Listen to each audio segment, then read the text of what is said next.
আসসালামু আলাইকুম রহমতুল্লাহ। আমি আজ বোর্ডে যে প্রশ্নটা নিয়ে আলোচনা করব এটা তোমাদের নবম দশম শ্রেণীর 11 অধ্যায়ের 11.1 অনুশীলনের। পূর্বের ভিডিওগুলোতে আমি 1 থেকে 3 পর্যন্ত আলোচনা করছি, আর তারই ধারাবাহিকতায় আজকে যেটা আলোচনা করব সেটা 4 নম্বর প্রশ্ন। আশা করি ভিডিওটা শুরু থেকে শেষ পর্যন্ত দেখার মাধ্যমে সবাই বুঝতে পারবা। দেখো এখানে কি বলছে, একদিন তোমাদের ক্লাসে দেখা গেল অনুপস্থিত ও উপস্থিত শিক্ষার্থীর সংখ্যার অনুপাত 1:4। আচ্ছা, তাহলে অনুপস্থিত এবং উপস্থিত শিক্ষার একটা অনুপাত দেওয়া আছে শিক্ষার্থীদের, সেটা কত? 1:4 বলছে। অনুপস্থিত শিক্ষার্থীর, উপস্থিত নয় কিন্তু, তাহলে অনুপস্থিত শিক্ষার্থীর সংখ্যাকে মোট শিক্ষার্থীর সংখ্যার শতকরায় প্রকাশ করো। তাহলে আমাদের যেটা দেওয়া আছে সেটা একটু আমরা আগে লিখে নেব। দেখো দেওয়া আছে, কি দেওয়া আছে? অনুপস্থিত ও উপস্থিত শিক্ষার্থীর সংখ্যা, মানে শিক্ষার্থীর সংখ্যার অনুপাত। তাহলে দেখো অনুপস্থিত ও উপস্থিত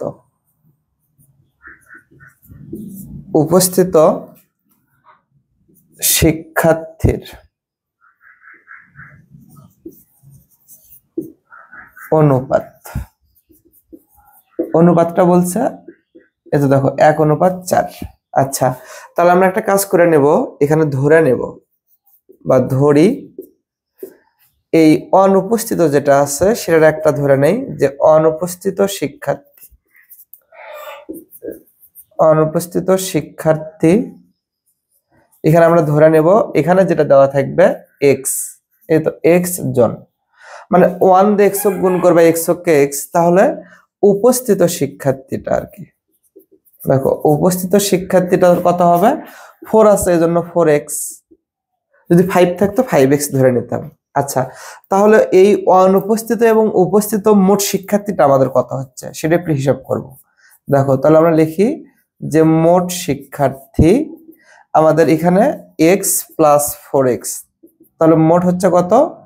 যে 5x জন। আচ্ছা, তাহলে 5x জন আমাদের মোট শিক্ষার্থী, কিন্তু প্রশ্নের ভিতরে বলছে কি, এই পর্যন্ত যেহেতু আমরা কাজটা করে নিলাম, এখানে বলছে যে অনুপস্থিত শিক্ষার্থীর সংখ্যাকে মোট শিক্ষার্থীর সংখ্যার শতকরায় প্রকাশ করো। তাহলে আমরা লিখতে পারি যে অনুপস্থিত, দেখো তো অনুপস্থিত শিক্ষার্থী কি মোট শিক্ষার্থীর কত অংশ সেটা একটু বের করব। মোট শিক্ষার্থীর, দেখো অনুপস্থিত শিক্ষার্থী, অনুপস্থিত আমাদের কত ছিল? x, তাহলে আমরা লিখতে পারি x / 5x, এই এত অংশ। এটা কিন্তু আমাদের অনুপস্থিত শিক্ষার্থী কি মোট শিক্ষার্থীর এত অংশ।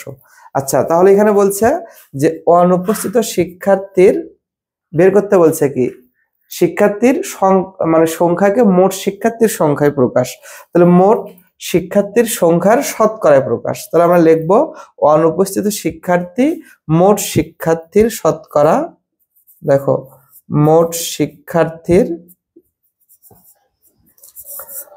শিক্ষার্থীর শতকরা হবে, মানে যেহেতু শতকরা প্রকাশ করতে বলছে তাহলে x / 5x ইন্টু কত দিবা? 100। যেহেতু শতকরা x কাটা দিবা, 5 × 20 কত হবে? 100। তাহলে এখানে আমাদের কত আছে? 20।